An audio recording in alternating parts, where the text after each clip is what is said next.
अस्सलाम वालेकुम students, how are you.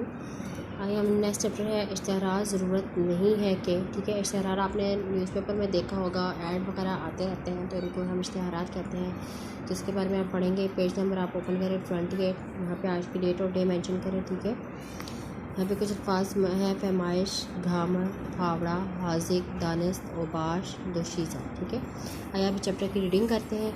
आप इसके मीनिंग के साथ साथ पेंसिल से लिखते जाएँ और अंडरलाइन भी करते जाएँ। एक बुजुर्ग ने अपने नौकर को फरमाइश कर रहे थे कि तुम बिल्कुल घामड़ हो। ठीक है, बुजुर्ग नौकर को फरमाइश का मतलब होता है नसीहत कर रहे थे। ठीक है, वो कि तुम बिल्कुल बेवकूफ़ हो।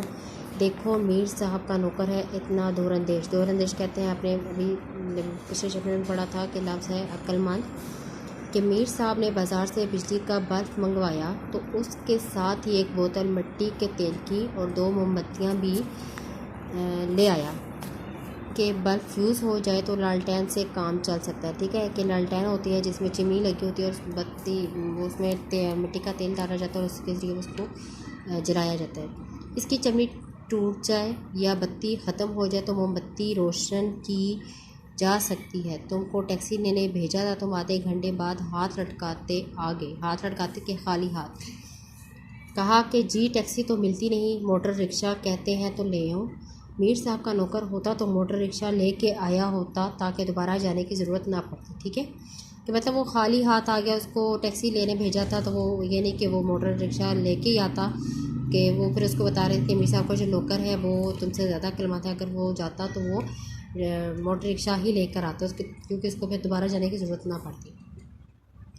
नौकर बहुत शर्मिंदा हुआ और आका की बात पले बांधी। फिर उसने अपनी वो आके की बात जो है वो उससे सुन ली और उससे सबक ले लिया।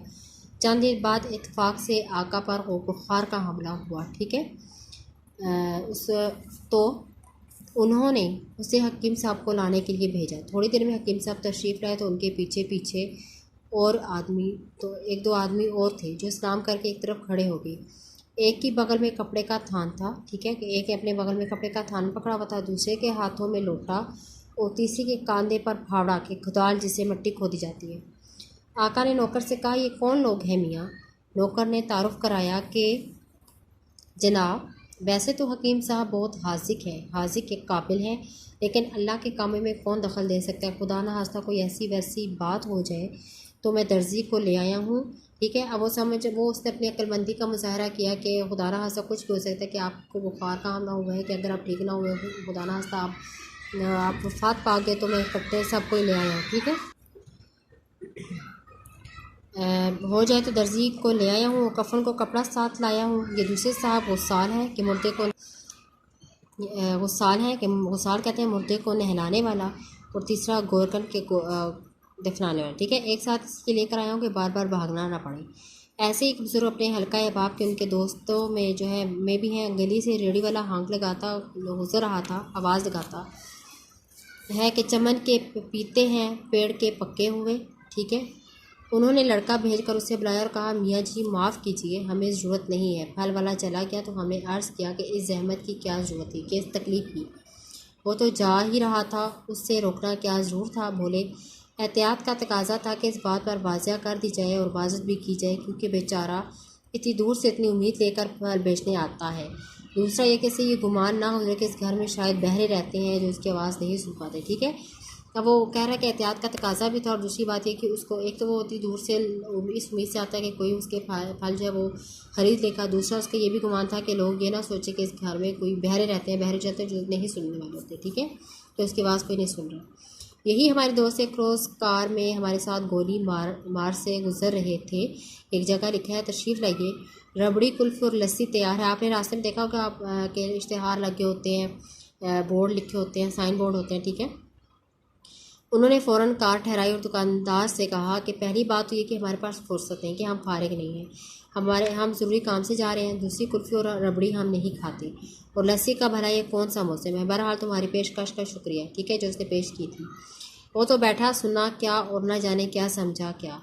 कार में वापस बैठते हुए हमारे दोस्त ने वजाहत की कि यहाँ के लोग इन आदाब को क्या जाने। यहाँ तो दावतनामा आता और उनके नीचे RSVP लिखा होता है। ठीक है, ये आपने शादी कार्ड में आपने ये लिखा होगा, रिसीव करने वाले जो नाम लिखा होता है कि जवाब से मतलब फरमाइए, ठीक है, आगा फरमाइए।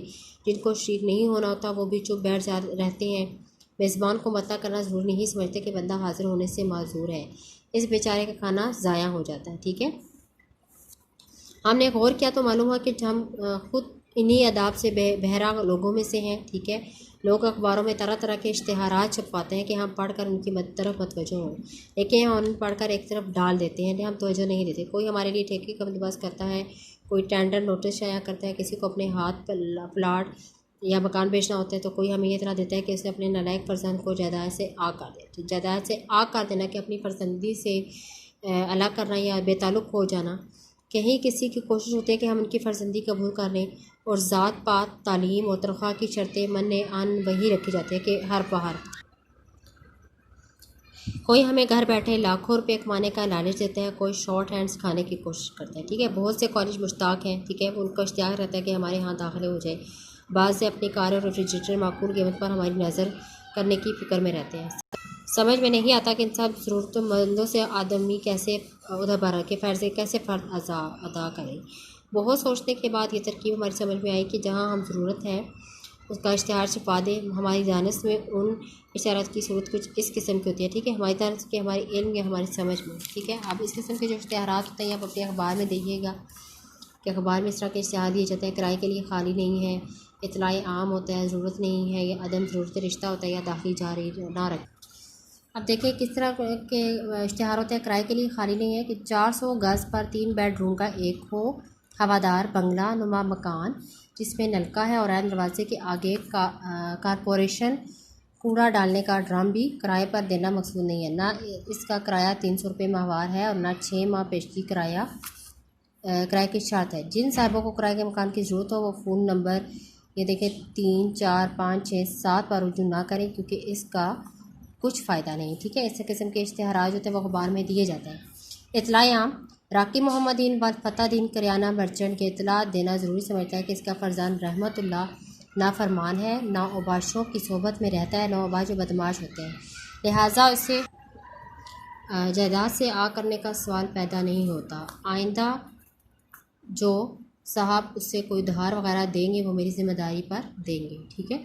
ज़रूरत नहीं है कार मार्स माइस मॉडल 1959 बेहतरीन कंडीशन में, एक बेआवाज़ रेडियो, नहायत खूबसूरत कैबिनेट, एक विस्पा मोटरसाइकिल और दीगर घरेलू सामान, पंखे प्लान वगैरह ये बग़ैर किस्तों के हमें दरकार नहीं। हमारे यहाँ खुदा के फजल से ये सब चीज़ें पहले से मौजूद हैं। औकात मुलाकात 3 ता 8 बजे शाम, ठीक है।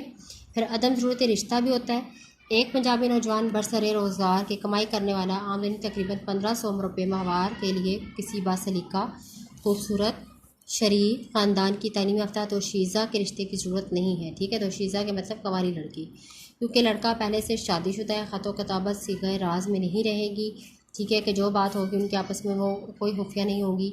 इसके अलावा भी बेशुमार लड़कियों के लिए रिश्ते मतलूब नहीं है। पोस्ट बॉक्स नंबर कराची, ठीक है। अब सीगा का मतलब होता है सीगा राज खुफिया।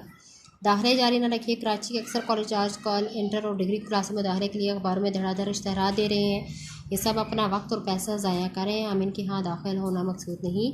हमने कई साल पहले MA पास कर लिया था। ये इब्न इंशा की किताब हमारे गंदुम से ये इक़्तिबास किया गया, ठीक है। अब इस चैप्टर की रीडिंग करें और इसके मुश्किल अल्फाज को अंडरलाइन करें और समझें, ठीक है।